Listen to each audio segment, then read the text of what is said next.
श्री गणेशाय नमो नमः। सरस्वती नमस्तुभ्यं वरदे कामरूपिणी विद्यारंभम करिष्यामि सिद्धिर्भवतु मे सदा। शिव शक्ति को कोटि कोटि प्रणाम। मेरे श्रोतागण, मैं आज आपको कार्तिक मास की चतुर्दशी तिथि जो आती है उसको वैकुंठ चतुर्दशी के नाम से जाना जाता है। इसका इतना महत्व क्यों है, इस बारे में मैं आपको जानकारी दे रही हूँ कि वैकुंठ चतुर्दशी कार्तिक मास के शुक्ल पक्ष के चतुर्दशी तिथि को मनाया जाता है। इसका इतना महत्व क्यों है, इस बारे में मैं पूरी आपको इसकी जानकारी दे रही हूँ। ये 14 नवंबर 2024 को ये गुरुवार के दिन ये वैकुंठ चतुर्दशी का मनाया जाएगा। ये वैकुंठ चतुर्दशी का इतना महत्व क्यों है? वैकुंठ चतुर्दशी बृहस्पतिवार को है। ये चतुर्दशी में विष्णु भगवान और शिव की दोनों की एक साथ पूजा होती है। ये एक विशेष दिन होता है जिसमें भगवान शिव को तुलसी दल चढ़ाया जाता है और भगवान विष्णु को एक बेलपत्र का अर्पण किया जाता है।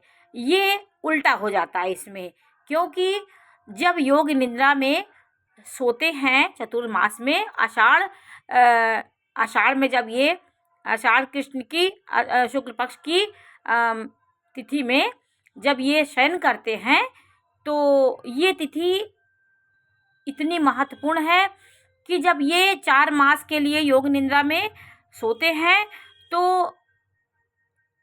तब से लेकर के 4 महीने ये अपना कार्यभार शिव जी को सौंपते हैं। जब योग निद्रा में से जागते हैं तो ये भगवान शिव से काशी में मिलने जाते हैं। शिव के मिलन, ये दोनों का मिलन इसी दिन हुआ था, वैकुंठ चतुर्दशी के दिन। तो ये उनसे मिलने जाते हैं, तो इसलिए दोनों भगवान शिव भगवान भोले बाबा की एक साथ पूजा की जाती है। ये पूजा निश्चित काल में की जाती है। रात के समय 11:30 से लेकर 12:30 बजे तक ये काल में पूजा की जाती है। इसी समय ये पूजा का बहुत महत्व है। ये पूजा चतुर्मास के समय भगवान शिव ये धरती का संचालन करते हैं, इसलिए शिव की कृपा भोले बाबा के बिना अधूरी है और विष्णु के बिना शिव अधूरे हैं। तो शिव और विष्णु दोनों एक हैं, दोनों एक दूसरे का पूरक हैं। तो इसमें भगवान विष्णु भगवान को कमल के पुष्प जरूर अर्पण करना चाहिए और भोले बाबा को उनको जो प्रिय फूल है भांग, धतूरा, बिल्वपत्र और तुलसी की मंजरी उनको इस दिन जरूर चढ़ाना चाहिए भोले बाबा को, क्योंकि ये दिन दोनों देवताओं का पूजा का ये समय होता है। वैकुंठ लोक से जागृत वो योग निद्रा से होते हैं और सीधे वो इस दिन शिव जी के यहाँ जाते हैं काशी में। तो इस दिन का बहुत महत्व है। शिव जी को आप उनके प्रिय वस्तुएं चढ़ाइए, तुलसी पत्र, मंजरी भी आप इनको चढ़ाइए शिव जी को। और विष्णु सहस्त्र नाम का पाठ आप कर सकते हैं।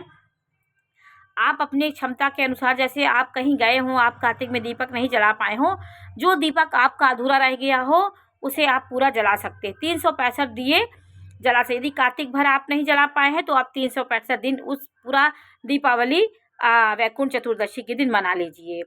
और 11 दीप भी आप जला सकते हैं, 21 दीप जला सकते हैं, 9 दीपक जला सकते हैं। ये आपकी क्षमता के अनुसार आप दीपक जला करके, इसमें दीप दान का बहुत महत्व है। आंवले का दान भी इसमें किया जाता है। आंवले भगवान विष्णु को चढ़ाया जाता है। आंवले के वृक्ष में दीपक जलाएं। ये सब आप करेंगे तो आपके सुख सौभाग्य की वृद्धि होगी और भगवान शिव और भोले बाबा की कृपा आपको प्राप्त होगी।